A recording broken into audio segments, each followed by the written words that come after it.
वाजवी दरात मिळणार दर्जेदार हापूस। आमदार संजय केळकर यांची संस्कार संस्था व कोकण विकास प्रतिष्ठान आयोजित 18वा आंबा महोत्सव 1 मे पासून चोखंद आणि खवय्या ठाणेकरांचे लक्ष लागून राहिलेला 18वा आंबा महोत्सव येत्या 1 मे पासून सुरू होत आहे। आमदार संजय केळकर यांची संस्कार सेवाभावी संस्था आणि कोकण विकास प्रतिष्ठान यांच्या संयुक्त विद्यमाने आयोजित या आंबा महोत्सवाला महाराष्ट्र शासनाच्या कृषी पणन मंडळाने पुरस्कृत केले।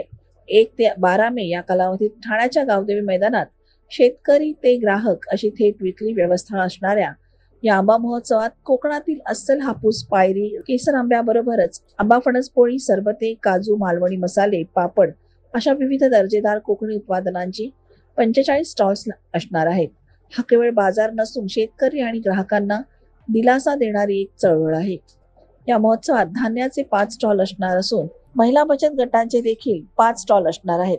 शेतकऱ्यांना हात देताना सर्वसामान्य ठाणेकरांनाही दर्जेदार हापूस आंबा विकत घेऊन त्याचा आस्वाद घेता यावा यासाठी ही चळवळ गेली 18 वर्ष सुरू असल्याची माहिती संस्कार संस्थेचे अध्यक्ष व महोत्सवाचे आयोजक आमदार संजय केळकर यांनी पत्रकार परिषदेत दिली।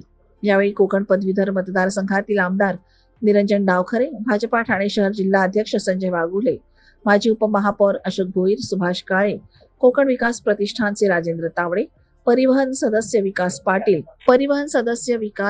पाटील, ठाणे जिल्हा हाऊसिंग फेडरेशनचे अध्यक्ष सीताराम राणे, संतोष साळुंके, विष्णू रानडे उपस्थित होते।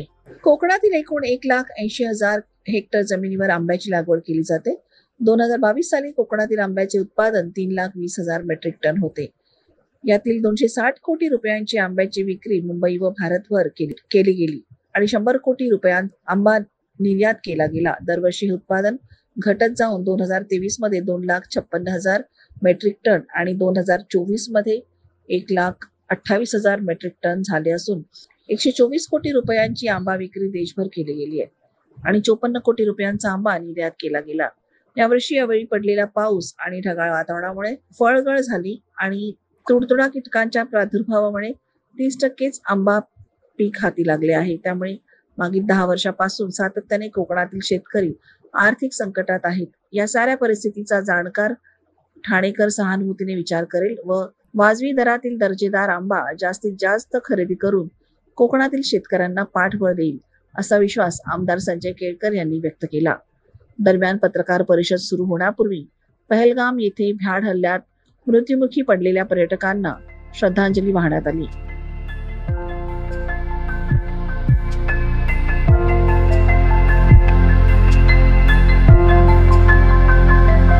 ठाण्यामध्ये दरवर्षी कोकण आंबा महोत्सव आयोजित केला जातो आणि ठाणेकर आणि आसपासचे नागरिक देखील त्याची वाट बघत असतात। यावेळेला देखील 1 मेला ही महोत्सव कम चळवळ, शेवटी हा महोत्सव म्हणजे आंबा उत्पादक शेतकरी आणि ग्राहक यांचा मेळा आहे आणि त्यामुळे याही वर्षी 1 मेला 4 वाजता याचं उद्घाटन होणार आहे। 12 दिवस हा आंबा महोत्सव सुरू राहणार आहे। आंबा उत्पादक शेतकरी हे या ठिकाणी येतील। याच्याबरोबरच जो आम्ही हा महोत्सव आहे तो पणन कृषी शासनाच्या सहाय्याने हा आम्ही घेतलेला आहे। याचा 18वं वर्ष आहे।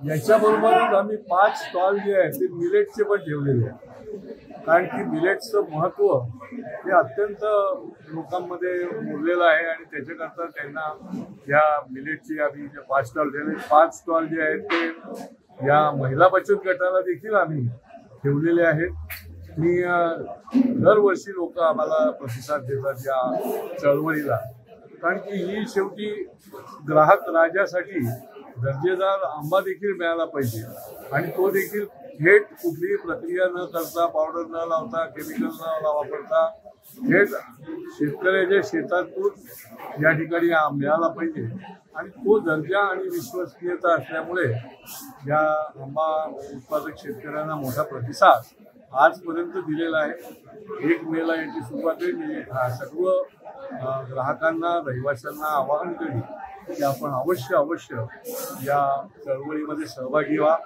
शेतकऱ्यांना ताकद द्या आणि आंबा उत्पादकांना देखील या माध्यमातून भरघोस अशा प्रकारे सहकार्य आहे. साहेब, हवामान बदलाचा किती परिणाम होतो आंब्यावर? हवामान बदलाचा परिणाम होत असल्यामुळे दरवर्षी आंब्याची जी आवक आहे किंवा उत्पादन आहे ते कमी होताना आपल्याला बघायला मिळालेलं आहे. याही वेळेला 30% आंबा उत्पादन झालेलं आहे आणि आंबा उत्पादक हा शेवटी खूप कठोर परिश्रम घेत असतो आणि त्याच्यामुळे तरी देखील कोकणातला हा आंबा उत्पादक अतिशय धैर्याने, धीराने, ताकदीने परिश्रम घेऊन हा व्यवसाय जो आहे तो करत असतो आणि त्यामुळेच लोकांनी त्यांना प्रतिसाद देणं आवश्यक आहे.